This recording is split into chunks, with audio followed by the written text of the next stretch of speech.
Hey guys, welcome back to another video. So in this video I'm going to break down the difference between an en dehors pirouette and an en dedans pirouette. So this video is really for beginners because those of you who've been dancing for a bit longer will already know the difference.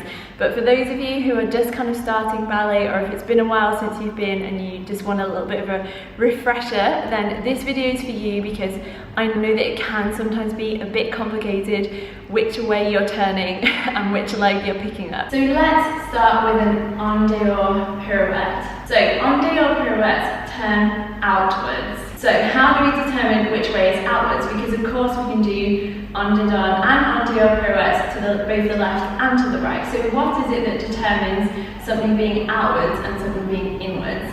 And the answer is the supporting leg. So for example, if I'm going to do an en dehors turn to the right, I'm going to also have to pick up my right leg, which means that my left leg is going to be my standing leg, my supporting leg, and I'm going to be turning this way.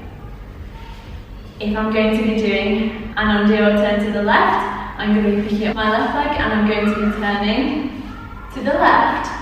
I realise that you guys are watching this as a mirror, so it looks like I'm doing the other leg. But if you just flip yourself around and put yourself where I am, then this is the right leg and this is the left leg. But either way, whichever leg it is, whichever is your supporting leg, you're turning outwards from that supporting leg, outwards.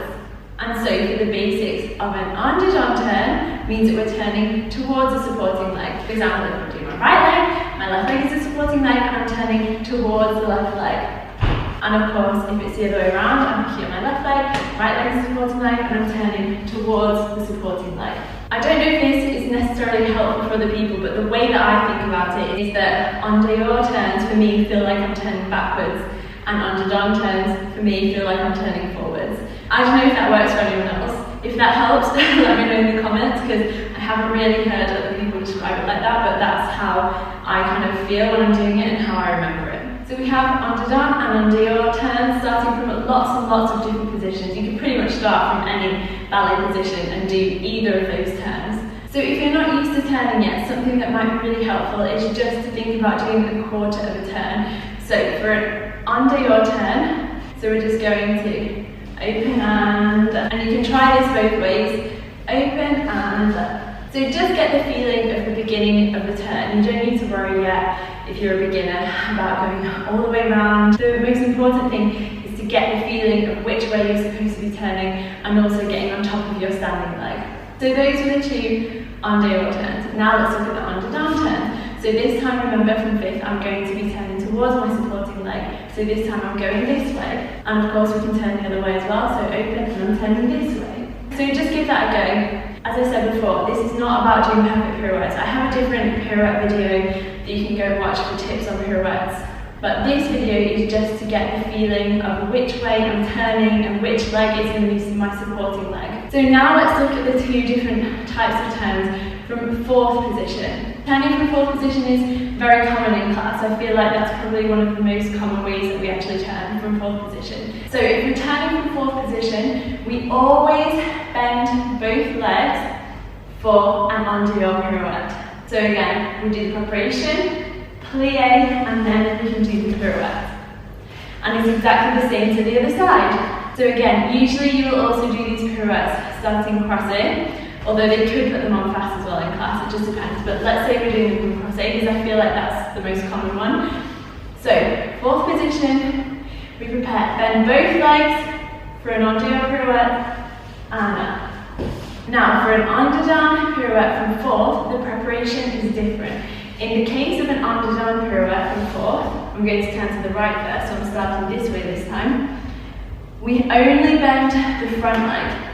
The back leg stays straight, unless you're doing a very specific type of technique. For example, I think Balanchine, correct me if I'm wrong, Balanchine dancers, but I think they also do en dedans pirouettes sometimes from two bent legs. But for all of the kind of really classical styles that I know of anyway, en dedans pirouettes always have the back leg straight from fourth position, not from fifth. So in this case for an en dedans pirouette, again, front leg is bent, back leg is straight, and we come up and we turn.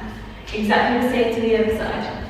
Bend the front leg, back leg stays straight, come up, and turn. So the last type of en dehors and underdone pirouette that I want to talk about today are piqué turns. So I think the thing that confuses people about piqué turns sometimes is that the most common pirouettes maybe that you would do in class in the centre are probably en dehors pirouettes, but the most common piqué turns tend to be the underdone ones. So don't get them confused. Just because one feels maybe like more natural doesn't mean that it's the same type of turn. In the piqué underdone, we're going to turn towards the front leg. So we're going to turn here and here. So that is a piqué underdone, and of course it can be done to the other side as well. So we can go piqué underdone and piqué underdone. Now those piqués most people find easier than piqué en dehors, and this is why. So for the piqué en dehors, this leg comes to tendu second. We're going to pick it up, and this time we're turning away from the supporting leg.